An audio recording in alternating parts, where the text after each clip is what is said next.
Hello, good morning. Ay, good morning! Today is May 14, 2024. Oh, sa mga gustong gumala dyan, May 14 na po. Talagang 50-50 po kasi May 14. Bukas pa po ang sahod kung sino man yun. Ay, i-share nyo naman po kahit konti lang naman po, malaking bagay na po yan sa atin. Wala ho akong magawa.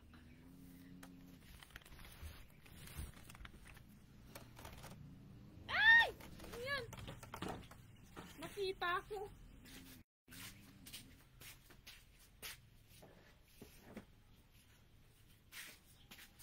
Ano pa? Nakita nyo.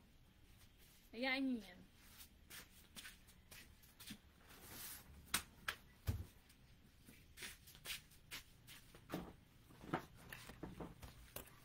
Ay, ako lang naman po ipagpatawad nyo. Ano? Sa aking kapangasan. Ito lang naman po mga katanungan na galing sa Pilipinong may malasakit sa bawat humans.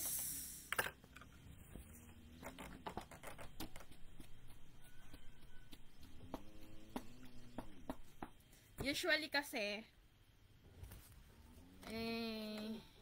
talagang makikinig muna tayo. Sharing is loving lang naman to. Sharing is loving lang naman po. At ito lang naman po, may mga tanong po ako ng mga simple lang. At saka maliliit lang po to na mga minutes. Medyo na tumagal po ako doon dito po. Papakinig ko na lang po sa inyo. Tumagal po ako dito sa ikalang Pinoy na suspect sa pag-abandona sa bangkay na mag-asawang Japanese arestado sa TV Patrol.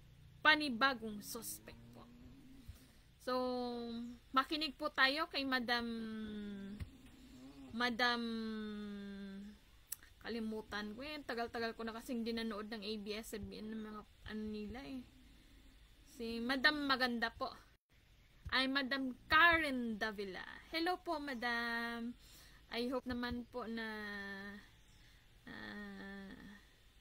simpleng hello lamang po tatak sa puso po. Ay, ito lamang po.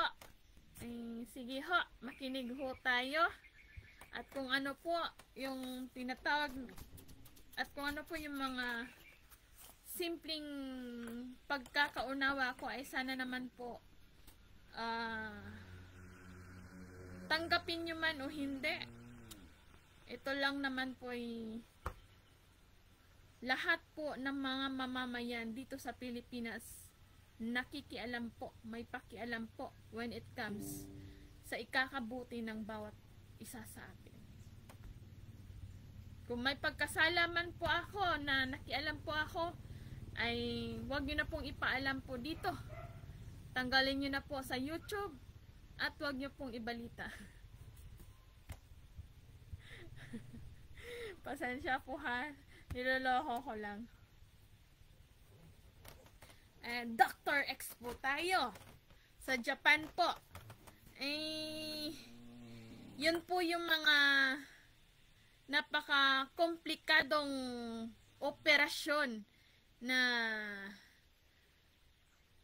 mga isang imposible na napaka-imposible na hindi natin alam. Hello po, Madam Dr. X. Ako po'y nanonood sa Dr. X na yon at hinahanap ko po yung mga tinatawag na episode. Samantalang yung internet po natin ay mahina, so hindi po ako nakakapanood. But before po, nanonood po ako ng mga Dr. X. Humahanga po ako when it comes to action po ni Madam Dr. X. Nakalimutan ko na po kung ano po yung diamond. Diamond ba yun? Diamond, meaning diamond. He's the diamond in each hospital. Kaya nga, money. Diamond. Okay po, makinig po muna tayo.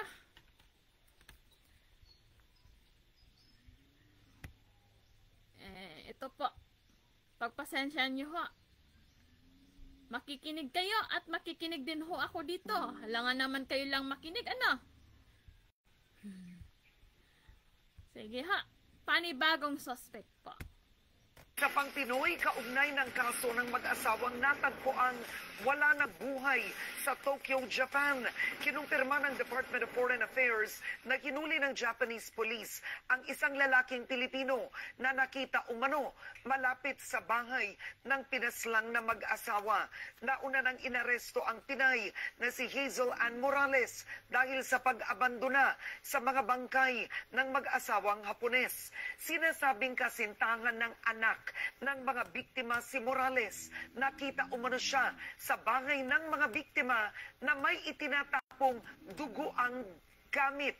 Pero nilinaw ni Foreign Affairs Undersecretary Eduardo De Vega na hindi pa sila inaakusahan sa pagpatay, kundi sa reklamong abandonment lamang.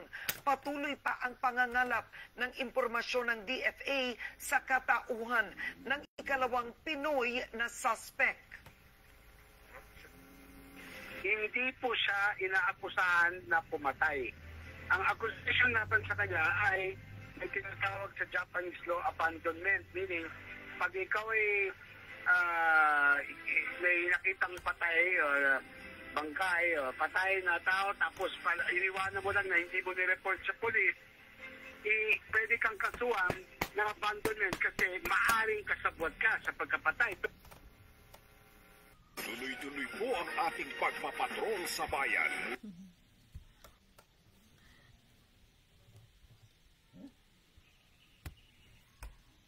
Tawa po ako kay sir. Hindi po siya inaakusahan na siya po ang pumatay. Ngunit sa kanyang pananalita kay sir ay inabandon niya po ang dalawang victims na namatay na. Ganon din po.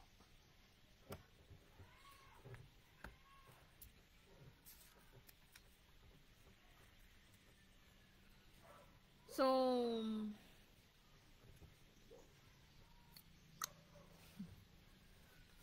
hindi ko maumpisa.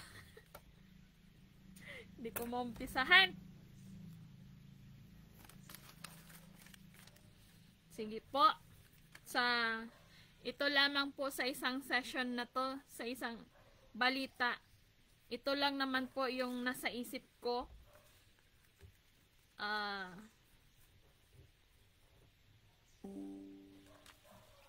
Ang tanong ko po, yung dalawang namatay na Japan,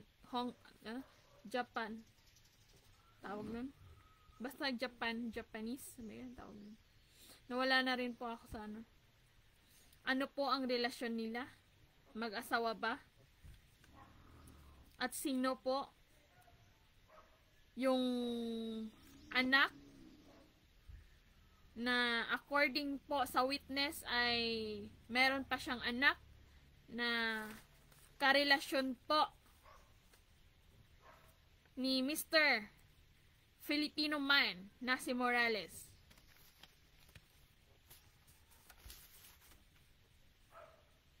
Dito po, at sino po ang nagsabing nakita sa loob ng bahay ng biktima na may tinatapong duguang gamit? Sino po yon? At sino po ang nagsabi noon? Meaning the witness. Kung hindi yung witness, yung CCTV. The best reliable source, CCTV. But without cut.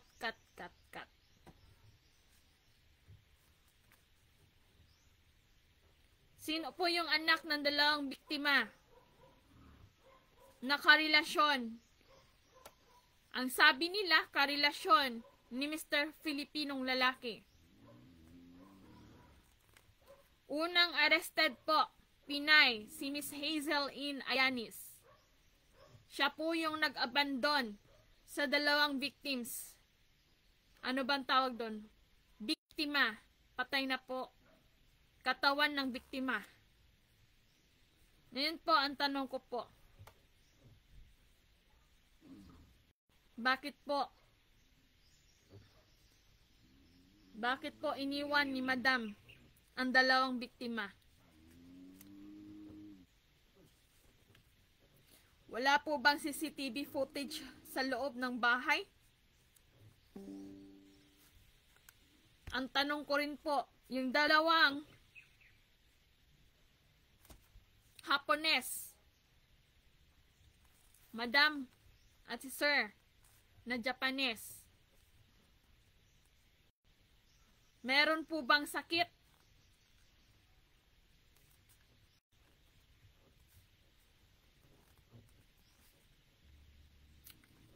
Itanong niyo po, aside po ba kay Miss Hazel Ann Ayanis, meron po bang nagbibisita dyan before siya?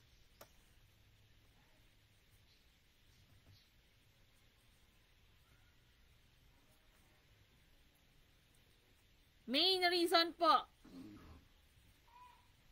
baka si Miss Hazel Ann Ayanis na ito ay kasi Pilipinong lalaki hinuli ng Japanese police malapit sa bahay ng biktima, mag-asawa. Sino po ang nagtapon ng mga duguang gamit? At sino po ang nagsabi? The Mr. CCTV or the original witness? Sino po sila? That impossible po, walang CCTV sa loob. At sino po ang mga neighborhood nila? Tinanong niyo po ba kung sino-sino ang pumapasok within a week? Within a month?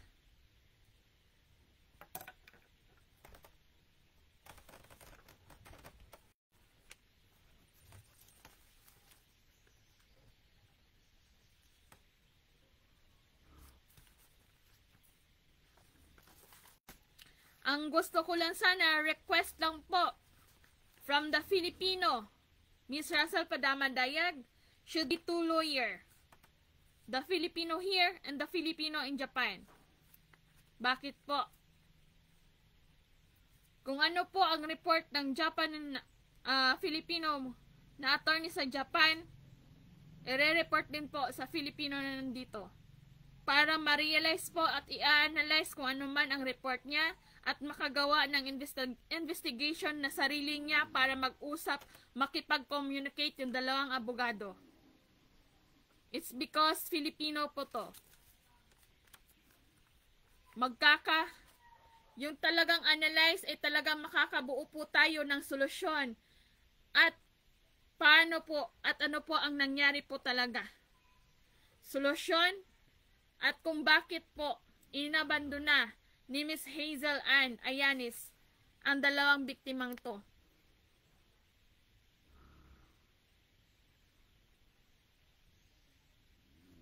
Ngayon, ang tanong ko po, wala po bang sakit yung dalawang biktimang Japanese na yan?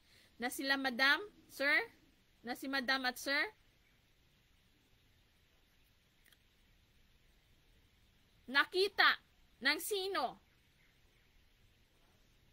Sino po nakakita sa Pilipino na to? Tapos ang sabi dito, malapit sa bahay ng dalawang Japanese, meaning, iba po ang nagtapon ng duguang gamit ng dalawang biktima. Hindi po si Morales, si Sir Morales. Ang pagkaka-analyze ko lang naman po, it's because inabandon na.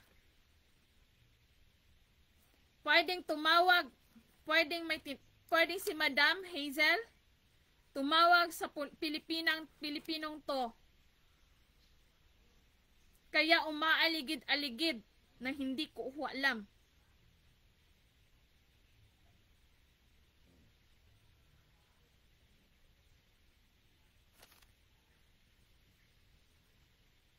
Ano po ang connection ni Mr. Morales sa Pinay na hinuli ng pulis na si Miss Hazel Ann Ayanis? Una pong hinuli, sabi ni Madam. At sino po ang karelasyon ng anak ng dalawang biktimang inabandon na patay na?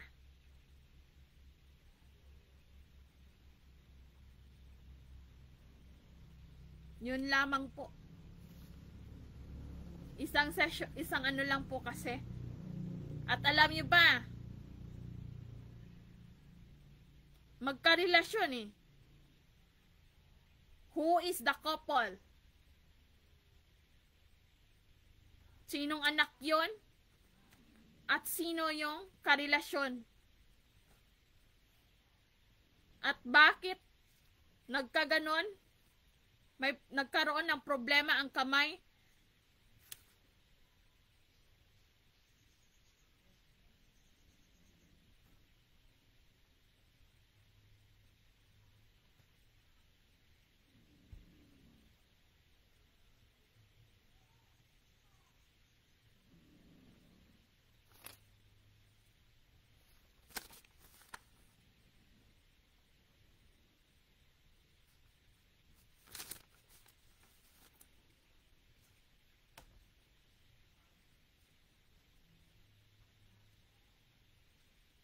Ngayon po, magkano-ano po si Mr. Morales at si Miss Hazel Ann Ayanis? Tinignan nyo ba yung communication? Alam nyo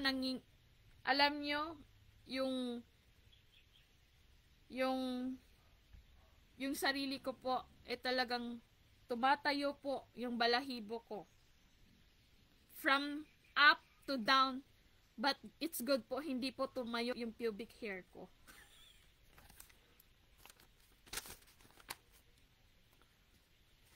O, nawala na siya. Nawala na.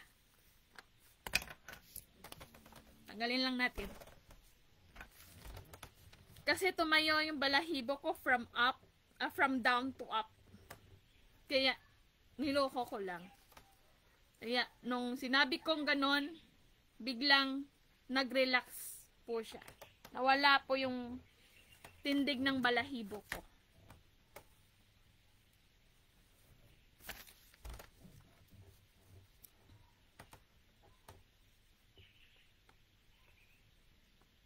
Ako lang naman po yung mga analyzation ko na konting tulong lang naman po na, but it depends po.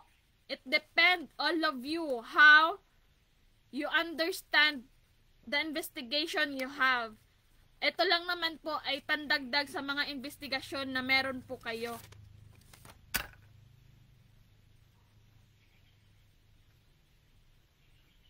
Nangangati po.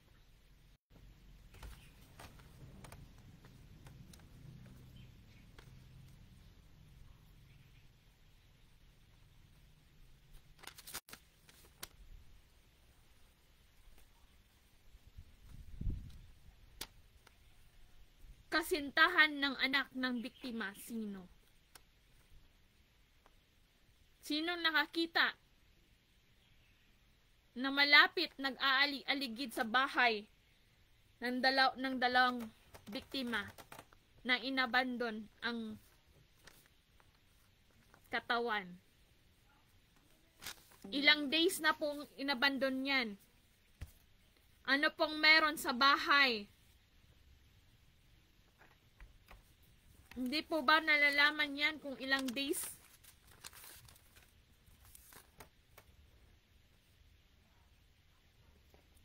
Ngayon po, nakita sa loob ng bahay ng biktima Sino po ang nagsabi? CCTV? Or the most? Kasi CCTV, the most reliable, and there's another most reliable, the CCTV of neighborhood, or kung sino man nakakakita talaga na may tinatapong dugo ang gamit. Ngayon po, nakita, di ba? But no action. Meron ba? Or haka-haka lamang?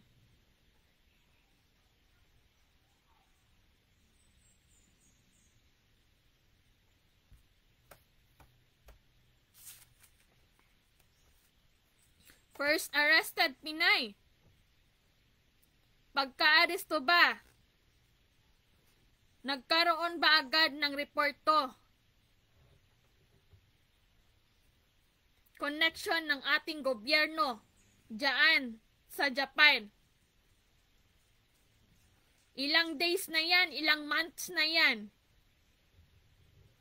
Hinayaan lang ba na mag-investigate ng ilang araw, ng ilang weeks without informing the government of the Philippines?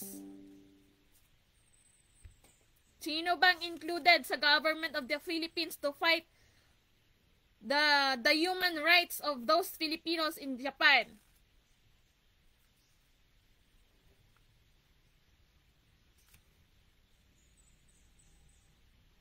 Sabi nga dito, near victim house, Japan.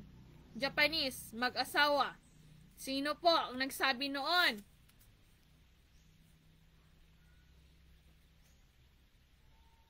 Paano nyo pong nasabi na inabandon ni Miss Hazel Ann Ayani sa pag-abandon ng mag-asawang yan? Alam niyo po, kaming mga Pilipino, pag may nangyari, agad yan. It's because pag ang isang Filipino na andon on the spot, kahit anong mangyari, tatawag at tatawag yan. The responsibilities, except na lang po, yung talagang kahit aloko ang isang yan, kahit kung anong katauhan yan, but remember po, pag mamamatay tao yan, at talagang, gagawa ang paraan para hindi na pwede. You cannot solve the problem. Gagawa ng paraan yan. Bakit pa i-abandon yan kung siya lang din naman ang gumawa niyan? But according sa news, hindi naman sinabi na siya, but from the mouth, still the same.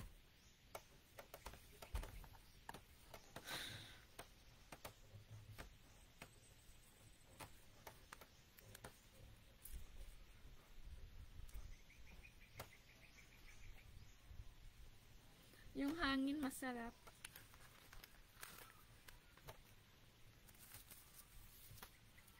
Yun lamang po. Yung mga katanungan ko at konting ideas lamang po. Pasensya po na nilive ko. At dapat hindi ako nakikialam dyan. Pero since na talagang nasa YouTube, hindi nyo po masabing hindi pwedeng pakialaman. It's because our kababayan, now, how you protect them?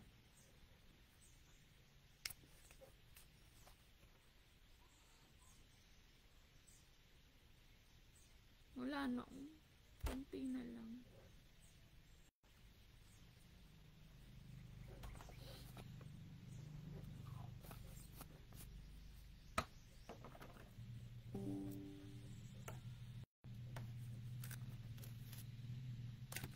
Marumi yung ano ko. Kasi nagtanim po ako doon ng bulaklak. Bulaklak!